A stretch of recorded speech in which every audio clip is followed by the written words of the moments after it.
Anteriormente, nós falamos sobre os limites objetivos do contrato de trabalho, ou seja, o que patrão e empregado podem exigir, devem esperar um do outro.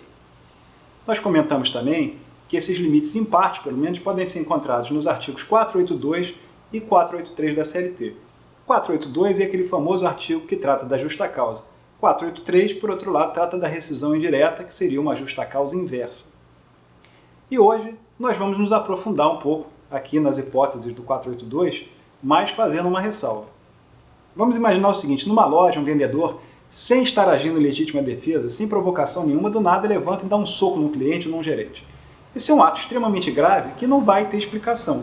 Então, nesse caso, a justa causa pode ser aplicada de imediato. Agora, por outro lado, uma outra situação, um empregado que nunca faltou, um belo dia não aparece, no dia seguinte não traz o atestado médico. É razoável a gente imaginar que vai poder aplicar uma justa causa a esse empregado? Creio que vamos concordar que a resposta é não. Então, há necessidade de analisar caso a caso e sempre dosar as punições.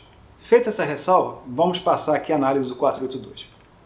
Constitui justa causa para a rescisão do contrato de trabalho pelo empregador. Ato de improbidade. Ato de improbidade, basicamente, o empregado está passando a empresa para trás, está fazendo alguma coisa desonesta. Ele está tirando dinheiro do caixa, desviando mercadoria, maquiando o resultado contábil, enganando os clientes. Enfim, é uma situação muito grave que vai levar à quebra da confiança do empregador nesse empregado e vai, sim, poder motivar a justa causa. Incontinência de conduta ou mau procedimento. Olha, essas são situações que muitas vezes dão margem à confusão, são pouco compreendidas. Então, incontinência de conduta é um comportamento ligado à sexualidade. É aquele empregado que está sempre mostrando vídeos pornográficos no ambiente de trabalho, contando experiências dele mesmo quando as pessoas não querem, ou então ele é uma pessoa imoderada na linguagem, falando sempre palavrões. Enfim, é um comportamento que não é condizente com a moral, com os bons costumes. O mau procedimento é meio nebuloso, porque aqui se costuma enquadrar tudo aquilo que não está explicitamente previsto nas demais alíneas do 482. É um comportamento que desvia da conduta padrão e torna muito difícil conviver com essa pessoa e ter essa pessoa no ambiente de trabalho. Tá, vamos dar dois exemplos. O empregado está sempre falando mal da empresa, chega alguém lá na loja, ele fala: olha, não compra aqui não, aqui tudo muito ruim. Ou então aquele empregado que trata todo mundo mal, que realmente é de trato desagradável, faz ameaças veladas. Enfim, é um campo muito amplo e exige cautela a aplicação dessa hipótese. Negociação habitual por conta própria ou alheia, sem permissão do empregador, e quando constituir ato de concorrência à empresa para a qual trabalha o empregado ou for prejudicial ao serviço.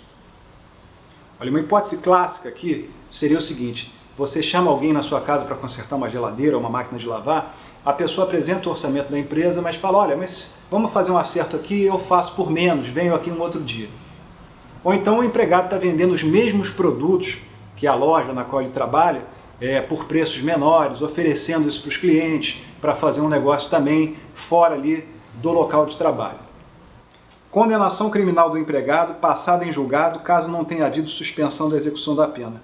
Vejam bem, a lei fala em passado em julgado, em trânsito em julgado. No nosso sistema jurídico, a presunção é de inocência. Então, o simples fato do empregado ser preso, ele não autoriza a justa causa. Isso só pode acontecer depois que ele de fato é condenado, sem possibilidade de recorrer. Então, muita atenção aqui, porque a simples prisão do empregado, antes do trânsito em julgado, ela apenas suspende o contrato de trabalho. Se você se deparar com essa situação, consulte seu advogado para ver quais são as alternativas que você tem para lidar com isso. Desídia no desempenho das respectivas funções. A desídia é a famosa preguiça, o corpo mole. É aquele empregado que falta, sem justificativa, chega sempre atrasado, não tem interesse no trabalho, está sempre enrolando, falando ao telefone, conversando. Então, desídia, para caracterização, ela tem que ser continuada, não é um ato isolado que vai dar margem à demissão. Embriaguez habitual ou em serviço. Temos que ter muita cautela aqui, porque embriaguez pode decorrer de doença, e nesse caso o que o empregado precisa não é ser demitido, e sim de tratamento médico. Não sendo essa hipótese, ou seja, não sendo doença, sendo um comportamento voluntário do empregado, aí sim isso pode levar à demissão por justa causa. Violação de segredo da empresa. Bom, acho que é autoexplicativo, né? Vamos imaginar que alguém tem acesso lá ao cofre daquele famoso fabricante de refrigerante, ou então aos algoritmos dessas empresas de tecnologia, e vai oferecer isso à concorrência. Evidentemente, o prejuízo pode ser monstruoso e isso autoriza quebra de confiança, autoriza a rescisão do contrato de trabalho, além das medidas legais cabíveis. Ato de indisciplina ou de insubordinação. A indisciplina, assim como a desídia, ela precisa ser continuada para que você possa caracterizar.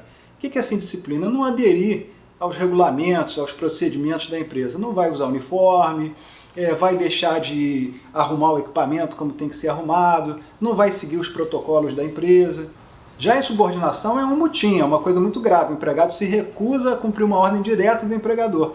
E dependendo das circunstâncias, um ato isolado pode motivar a demissão por justa causa. Abandono de emprego. Olha, tem uma construção aí, jurisprudencial, dos 30 dias, os famosos 30 dias que não estão na lei. Mas, utilizando esses 30 dias de referência, o importante é o seguinte: tem que chamar o empregado para voltar. E se de fato ele não mostrar interesse pela continuidade do contrato de trabalho, aí sim pode ser aplicada a justa causa, pode ser considerado o abandono de emprego. Ato lesivo da honra ou da boa-fama praticado no serviço contra qualquer pessoa ou ofensas físicas nas mesmas condições, salvo em caso de legítima defesa própria ou de outrem. Ato lesivo da honra, da boa-fama ou ofensas físicas praticadas contra o empregador e superiores hierárquicos, salvo em caso de legítima defesa própria ou de outrem. Vocês devem ter visto que o diferencial aqui é o seguinte: no ambiente de trabalho, ninguém pode ser vítima de ofensas. Sejam pessoas ligadas à empresa, empregados, superiores, gerentes, supervisores ou terceiros, clientes. Fora da empresa, há uma camada adicional de proteção para o empregador e para os superiores hierárquicos. Prática constante de jogos de azar. Esse é um item que já teve, em algumas ocasiões, para ser retirado da CLT, já se estudou isso, mas por enquanto permanece. Então o que caracterizaria isso? Primeiro, jogos de azar são aqueles que dependem da sorte. Então, por exemplo, xadrez, que depende exclusivamente de estratégia, de técnica, de habilidade, ele não se enquadra como um jogo de azar. Você imagina o seguinte: um grupo de empregados se reúne lá dentro da empresa, numa sala, para ficar jogando pôquer. Tá? Ou então um que começa a não conseguir trabalhar direito porque está o tempo todo ali no celular fazendo apostas nesses sites que existem hoje em dia. Então, aqui o importante é, a empresa tem que alertar: olha, esse é o comportamento aqui que nós não desejamos. E se não houver uma adequação por parte dos empregados, aí sim pode-se cogitar da justa causa. Perda da habilitação ou dos requisitos estabelecidos em lei para o exercício da profissão em decorrência de conduta dolosa do empregado. Um exemplo clássico aqui seria um motorista de uma empresa de transporte que venha a ter cassada a sua carteira. Ele não pode mais dirigir para a empresa. Então isso vai autorizar a justa causa. E por fim nós temos o parágrafo único do 482, que, dadas as ocorrências no ano de 2023, passou a ter muita relevância. Constitui igualmente justa causa para a dispensa de empregado a prática devidamente comprovada em inquérito administrativo de atos atentatórios à segurança nacional. Vimos hoje aqui as hipóteses do 482, lembrando sempre a necessidade de ver caso a caso, analisar com calma, aplicar as punições de forma proporcional. E no próximo vídeo vamos falar sobre o 483 da CLT, o artigo que versa sobre a rescisão indireta do contrato de trabalho. Até lá!